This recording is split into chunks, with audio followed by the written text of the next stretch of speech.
Morning and welcome back to Farming with Boise. It's a cold one. Please don't forget to hit the subscribe button and give me a thumbs up. You can also follow me on Instagram on farming_with_Boise. Yeah, let's get farming.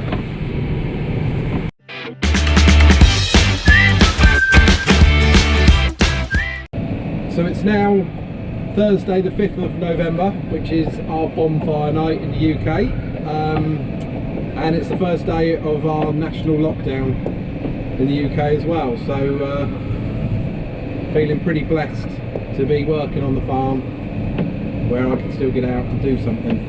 Feel for all you guys that are at home, lockdown. Hopefully you've got some friends and family with you, and yeah, hopefully you can stay safe in these awful times. Just a little note quickly, mental health is a massive thing at the moment on all the media everywhere, and it's affecting a lot of people. I mean, they talk about agriculture, people working on farms and that farmers suffer massively with it. So if you're a farmer and you're struggling, just please talk to somebody. If you're not a farmer and you're out there and you're locked down and you're at home, please, if you can talk to somebody on the phone or just please don't do anything to harm yourself. We will get through this.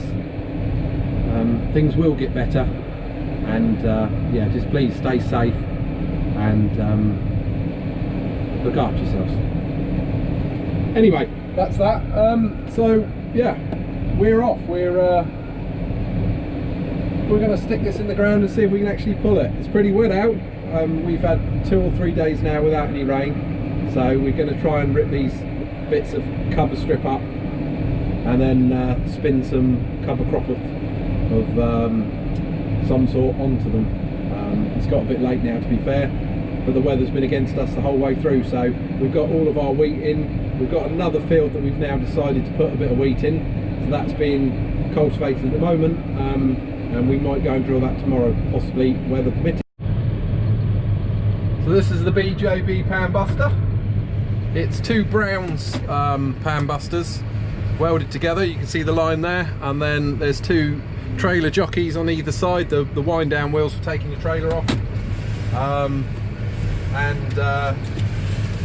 yeah, that's pretty much it. It's got 2 trailer wheels on the outside, and then we've put some tungsten tips now on the legs, and it makes a massive difference with the tungsten points on there, with the wear and the downtime of having to change them, because the old chisel points that used to be on there, when the ground was nice and soft and ploughed and cultivated over and over again back in the old days, they didn't wear too bad, but now it's a lot harder because we're min-till.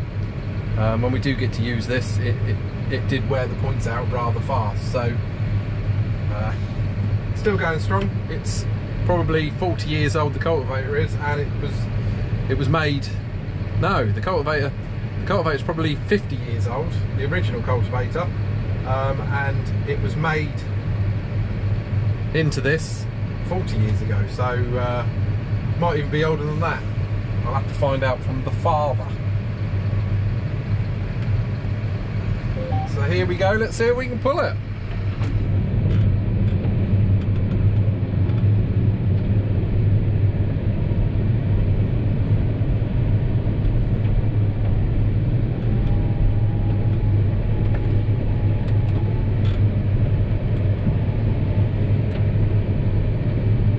That's not too bad, just in that little bit.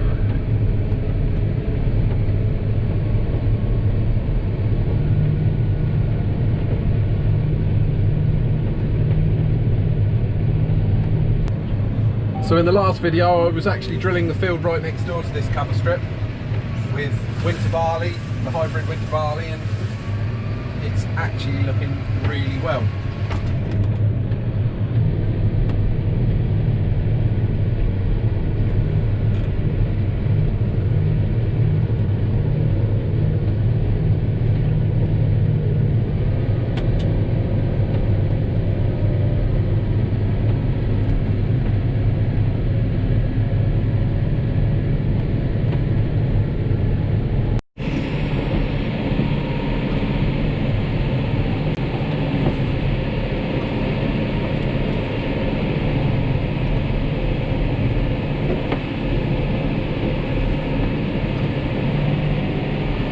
pretty wet in this corner.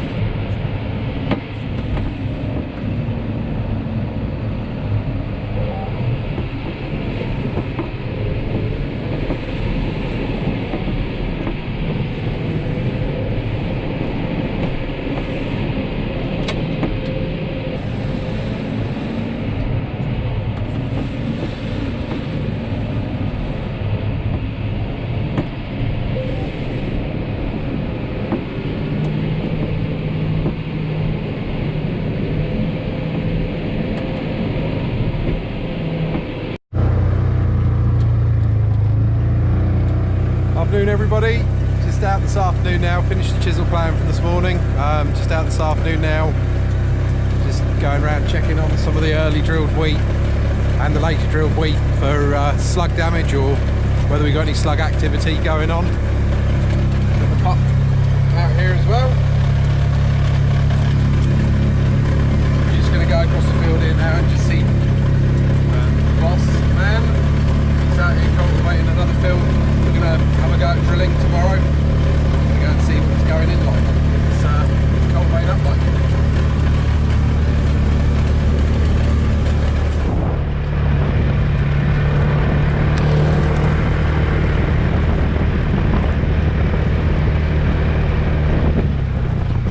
This end of the field is the real wet end, and yeah, no surprise, it's really wet.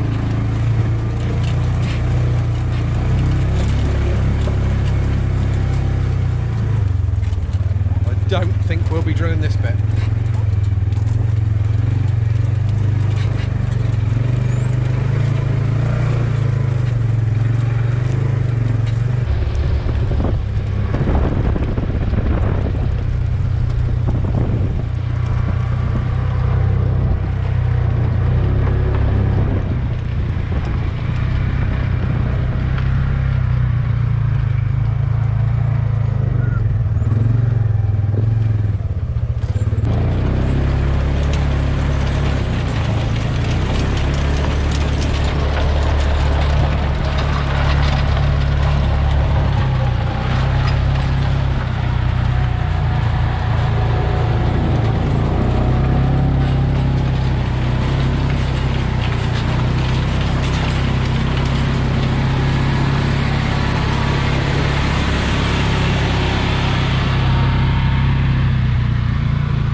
Drilled in October.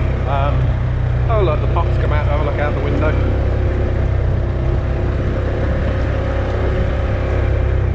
He is flicked up. Oh, he fell out then, dog.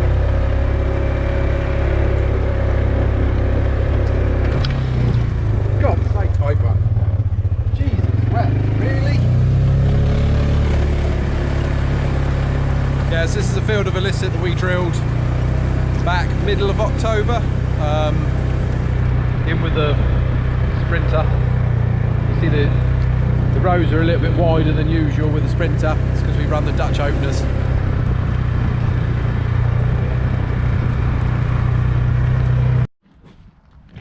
So we just come up to a field that we call Peppercombe down. It's a real flint and clay cap field. So we have put in, oh great, the dog's gone. Chasing the game. Here, come here. Come on.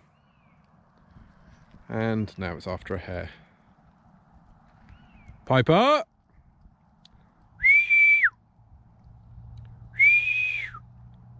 Here.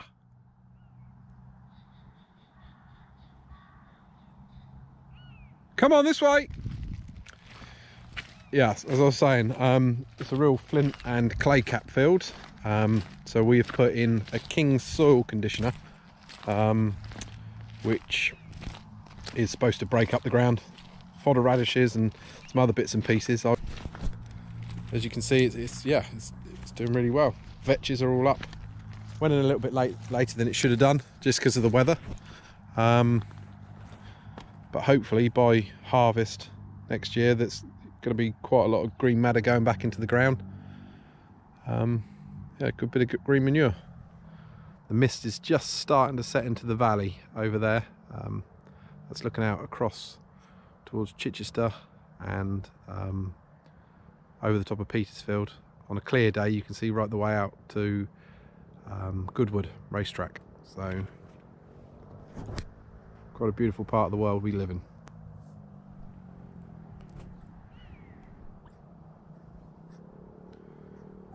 Piper's had a haircut. She looks like a little scrawny chicken.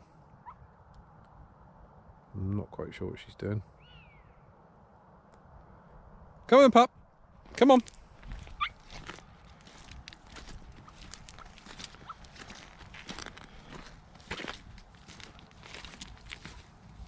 This year we've had very little flea beetle activity. You can see on some of these plants that there is a little bit of pepper potting where the flea beetle have been attacking them, but very, very little compared to last year, which was absolutely devastated. So yeah, I thought it was going to be a bad year for flea beetle this year, but I think a lot of people did. A lot of people didn't grow rape because we haven't got the insecticide anymore, or the dressing that goes onto the rape. But our rape's looking fantastic this year. No damage from anything really.